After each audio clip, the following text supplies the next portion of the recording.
America కంటే China పెద్ద ప్రమాదకారి. ఈ అంశానికి సంబంధించిన ఒక కథనం చూద్దాం. అమెరికా కంటే పెద్ద సామ్రాజ్యవాది చైనా, కర్కోటక వ్యాపారి చైనా. మావోలేడు గీవోలేడు, సిద్ధాంతం లేదు, పాడు లేదు. ప్రపంచం మీద పడి తినడం తప్ప ఇంకో యావగేషన్ లేదు ఆ దేశానికి. ఇప్పటికైనా చైనా గురించి అర్థమైంది లేదు ప్రపంచానికి. నిజంగానే ఆర్థికంగా అంత గొప్ప దేశమా అని అనుమానించాల్సి వస్తుంది. సగం పైగా అబద్ధాలతో మేనేజ్ చేసి బయటికి సమాచారం పంపుతారు. చైనా సాగు భూమి 13 లక్షల చదరపు కిలోమీటర్లు, 160 కోట్ల జనాభా, సగం ఎడారి, విపరీత మంచు ప్రాంతం. కొన్ని నగరాల్లో తప్పితే మిగతా అంతా అడుక్కు తినే బాపుతాయి. దొరికిన పురుగు పట్రా తినేసి బతుకుతారు. అందుకే దోపిడీకి తెగబడతారు. చైనాకి గొడవలేని దేశం లేదు. జపాన్తో, తైవాన్తో, వియత్నాంతో, ఫిలిప్పైన్స్తో, ఆఖరికి భూటాన్తో కూడా గొడవే. మలేషియా, బ్రూనై, ఇండోనేషియా, చివరికి నేపాల్తో కూడా ఏడిపోయి. ఇంకా అమెరికా, రష్యా మనతో అయితే వేరే పని ఏమీ లేదు దానికి. అయితే ప్రపంచంలో తీవ్రవాద తయారీ కేంద్రాలుగా సహజంగా ముస్లిం దేశాలే ఉండటం వింత కాదు. వాళ్ళని అలా తయారు చేస్తున్నవి యూరోపియన్, అమెరికా, చైనా దేశాలు. కొంతకాలం సద్దాం హుస్సేన్ని చూపించి, కొంతకాలం ఖొమైనీని చూపించి, ఇంకొంతకాలం బిన్ లాడెన్ని చూపించి, తర్వాత తాలిబాన్ని చూపించి ప్రపంచవ్యాప్తంగా యుద్ధాలు సృష్టిస్తారు. ముస్లింల కంటే క్రైస్తవులు, వాళ్ళకంటే యూదులు తెలివైన వాళ్ళు. మధ్యలో గందరగోళం సృష్టించి అయోమయంలో పేలాలేరుకోవడానికి కమ్యూనిజం తయారు చేయబడింది. అయితే యూదుల్లాంటి కమ్యూనిస్టులు ఇస్లాం లాంటి నక్సల్స్ని తయారు చేసుకుని వ్యాపారానికి పరిమితం అయిపోయారు.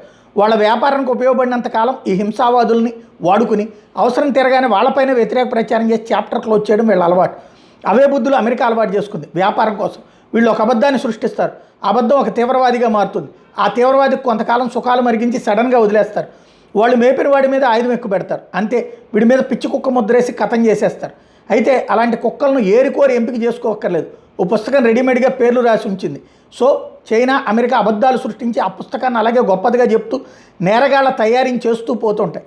అయితే ఇంతమంది చావులకు కారణమైన ఉసురు ఊరికే పోతుందా?